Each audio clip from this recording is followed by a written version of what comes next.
Olá pessoal, tudo bem? Bem-vindos para mais um episódio do Livro dos Médiuns. Então estamos aí, continuando falando sobre a psicografia, a mediunidade aí de psicografar cartas, dar recados através da escrita. Então vamos lá. Pessoal, paramos no item 210, tá? Então o que o Kardec começa falando nesse item? Ele fala o seguinte: o primeiro indicador de uma disposição para escrever é uma espécie de frêmito no braço e na mão. Pouco a pouco, a mão é arrastada por uma impulsão que não pode dominar. No começo, não traça senão sinais insignificantes. Depois, os caracteres se desenham mais e mais nitidamente e a escrita acaba por adquirir a rapidez da escrita corrente. Então, gente, é muito difícil um médium já começar e já escrever uma carta gigante com a letra do espírito. Gente, isso não vai acontecer. A mediunidade, ela é algo gradual. E durante todo esse livro, a gente vai ver isso. Sabe? Que você não se pode desenvolver da noite pro dia. Então, sim, no começo você só vai fazer uns traços, uns riscos. Eu mesma, gente, quando eu comecei, treinei as minhas primeiras psicografias, eram horríveis, não aprendi direito, eram umas coisas, foi melhorando aos poucos. Enfim, a questão é, tudo vai ser um processo gradual. Não tenha pressa. Primeira coisa para você desenvolver mediunidade. Não necessariamente só da escrita, mas qualquer mediunidade. Não tenha pressa.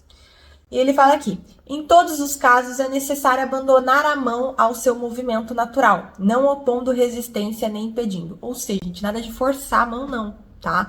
Você vai escrever, você vai deixar sua mão completamente leve e o que for para acontecer, vai acontecer. Então você não pode querer forçar alguma situação, forçar algo. Não, deixa acontecer naturalmente. Certos médiums escrevem corretamente e com facilidade desde o começo, algumas vezes desde a primeira sessão, o que é muito raro. Então ele deixa muito claro. Sim, gente, existe uma variedade de médiums que desde a primeira sessão vai escrever maravilhosamente bem. Mas isso é muito raro, então você não pode achar que você vai ser o alecrim dourado que vai conseguir. Se você for, beleza, ótimo, parabéns. Mas se você não for, também não se culpe, não fique, se comparando com outros médiums mais experientes. Às vezes a gente pode fazer isso. Não faça. Cada um tem seu ritmo, cada um tem o seu tempo. É normal, é natural. Outros fazem durante muito tempo traços e verdadeiros ensaios caligráficos. Os espíritos dizem que isso é para exercitar a mão. Então, sim, gente, esse exercício mesmo de fazer vários traços, de certa forma, é um exercício, Pra você treinar a tua mão, treinar como que vai ser. Então, é bom. Se esses exercícios se prolongarem demais ou degenerarem em sinais ridículos, não se pode duvidar de que seja um espírito que se diverte, porque os bons espíritos nunca fazem nada de inútil.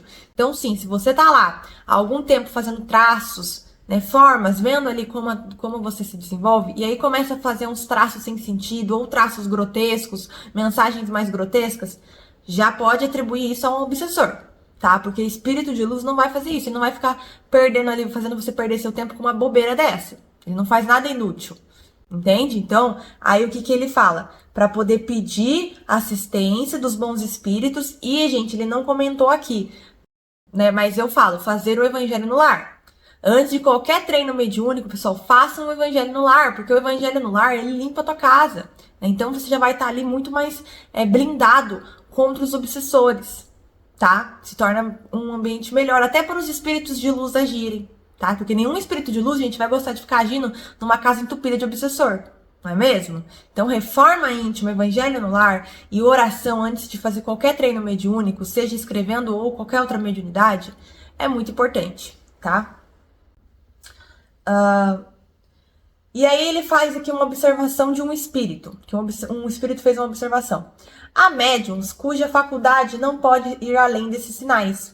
Quando, ao fim de alguns meses, não se obtém senão coisas insignificantes, sim ou não, letras sem sentidos, é inútil persistir a sujar papel em pura perda. Essas pessoas são médiums, porém são médiums improdutivos. Então ele tá falando o quê? Essa faculdade de escrever, se não passar desses sinais, desses símbolos que a pessoa fica fazendo ali no papel, sem uma mensagem bem desenvolvida nem nada, quer dizer que a pessoa é médium, sim, porque todos nós somos médiums, mas é um médium improdutivo. E aí já começa a perder sentido você ficar insistindo em algo que não tá te dando nenhuma volta. Porque às vezes, gente, vocês acham que, por exemplo, fulano acha que é médium que psicografa, médium escrevente, e não é. Ele é um médium de clarividência, por exemplo. Então é legal vocês fazerem o teste, vendo o que você se desenvolve. Mas igual ele falou aqui, se você tá há meses treinando e só faz alguns símbolos, nada demais, sim ou não, coisinhas bobas, certamente você é um médium, claro, mas é um médium improdutivo.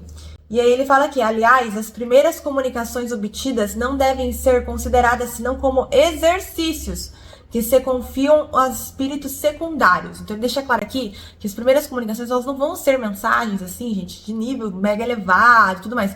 Vai ser um treino, um exercício, gente. É como se fosse estudar para uma prova, sabe? Você vai fazer vários exercícios até você ficar bom para você conseguir fazer a prova. A prova é uma carta já de um espírito, né, que quer lhe se comunicar, passar uma mensagem séria, etc. E ele continua aqui, ó. Não creiam que espíritos elevados façam ao médium esses exercícios preparatórios. Então, o espírito elevado, gente, vai fazer outra coisa. Ele não vai lá ficar treinando o tempo todo o médium, né? Às vezes, óbvio, gente, há casos, tá?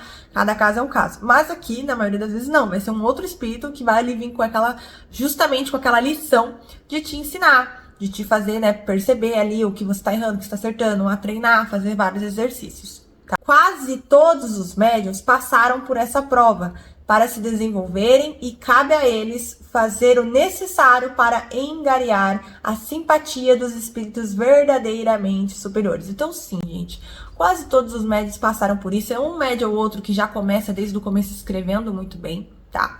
E quando é assim é porque também tem algum motivo, né? Não é à toa, nada é do acaso, nada é do nada. Então, ele fala que é necessário que o próprio médium busque a simpatia dos espíritos verdadeiramente superiores. E como que busca essa simpatia, gente? Através da reforma íntima. Um espírito, gente, superior, um espírito de luz, não vai ficar atrelado com uma pessoa que tem um monte de obsessor, que só tem pensamentos ruins, que tem vícios, que alimenta vingança, ódio, raiva. Vocês acham que um espírito superior gosta disso, pessoal? Não gosta. Então, assim, vocês têm que buscar, primeiramente, a reforma interior de vocês. E aí, dentro disso, ela vai exalar pra fora. E aí, a tua mediunidade vai ser muito melhor desenvolvida. Igual eu mesma, pessoal. Todos nós somos médiums. E eu sou médium desde adolescente, e eu não sabia disso. Eu achava que era coisa da minha cabeça, não sabia que era mediunidade. E depois que eu comecei a trabalhar a reforma íntima e me tornei espírita mesmo, a minha mediunidade deu um salto. Entende? Então, assim, a melhoria interna faz toda a diferença. Tenham sempre isso em mente. Então é isso, pessoal. Semana que vem continuaremos a partir do item 211. Um abraço. Tchau!